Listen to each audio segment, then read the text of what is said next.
Continuing our Halloween special here in Transylvania County, today we are at Pari. No, you're not on the set of Stranger Things, but it does have that eerie, that stuck in the past a little bit, and it's been a major storyline of the past when it comes to science. I'm here with Tim Delisle with Pari. Thank you so much for having us in today. Yeah, thanks for coming today. This is a great way to spend an afternoon. Yeah, so Pari, P-A-R-I, what does that stand for? The Pisgah Astronomical Research Institute. So we're here in the Pisgah National Forest, and among other things, we do astronomy research. It's a mouthful, but really when you come and start looking around, it looks like you're on the set of some, 70s, 80s television show, but this is real science at work. Yes, and so the site was built in 1961 by NASA, and we really lean into that because a big part of what we do here is try to engage with the public, try to do activities for kids and students to get them excited about learning this kind of stuff. And when you can embrace that vintage NASA aesthetic, people really become immersed in it. They hear those stories, they learn about things that were done right here in their backyard, and it can be inspiring. And talk about how this site, played, a role in science happenings and developments. And when NASA built this site, it was really at the very beginning of the space race. There had only been a few satellites launched so far. People were still figuring out how to do all this. And they built a network of these sites around the world. This was one of the biggest ones. And a lot of firsts happened here, like the world's first satellite telephone conversation, for instance, was done here. Some of the technologies that led to GPS were pioneered here. The world's first satellite faxes were tested here, but those didn't really catch on.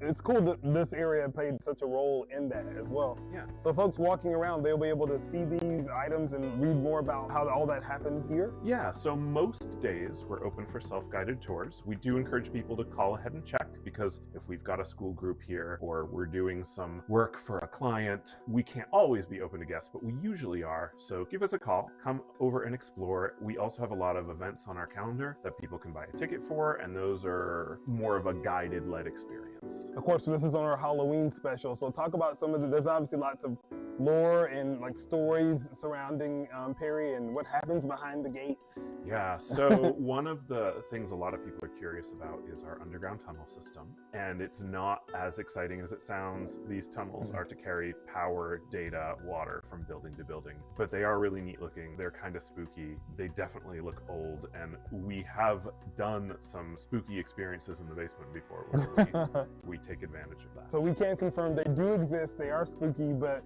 maybe not the same thing, the level of spookiness that people are expecting or planning in their heads. Right. Like if you find water pipes and power cables really spooky, then you might be interested in them. They are cool to look at. Right, and you guys also have some things that glow if they want to go in there, so that's kind of lends to the spooky. Yeah, we've got a lot of minerals that interact with different wavelengths of light in some really interesting ways. So if you go in a dark room and you hit them with a black light, they glow different colors, which is pretty neat. Some of them are very eerie green. We've also got a little bit of uranium, which has its own lore to it. Yeah. It's like, wait, am I in danger right now? No, just don't lick it. You're right. And there's some items here that people that grew up in the 70s would be just really fascinated about. Is there like a star of this Pari show that people really come to see? Yeah, we've got a model of an Apollo lunar lander. So that model was built by NASA as an education item to help people understand what the landers were like. There's some objects that are smaller than those, and I have one in my pocket right now. This is a piece of a lunar meteorite. Wow. So this is a piece that broke off the moon when a large meteorite was smacked in, made a crater, ejected pieces out into space, and some of those pieces end up on Earth. So this is a real piece of the moon. This is crazy. Yeah, and this is something that we let people touch and look at, and if you want to set it on the floor and step on it, you're welcome to. You can tell people you set foot on the moon. That's good.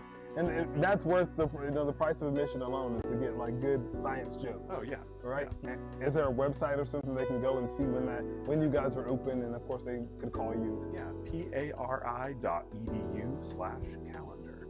Get you right to all of our scheduled events that you can buy tickets for. We've got another big one coming up Saturday, November 1st is our fall open house. Admission is free that day. That's from 11 to 5, and we hope to see a whole lot of people here. I think a lot of folks that probably didn't even know this place existed, or maybe saying, hey, let me get up there and check it out. Nothing to be scared about, but if you love science and if you love looking back and figuring out how this area played into the space race and the development of all the technology we enjoy today, definitely come and make a visit here to Pari. Tim, thank you so much and letting me step foot on the moon. Thanks for coming. Thank you.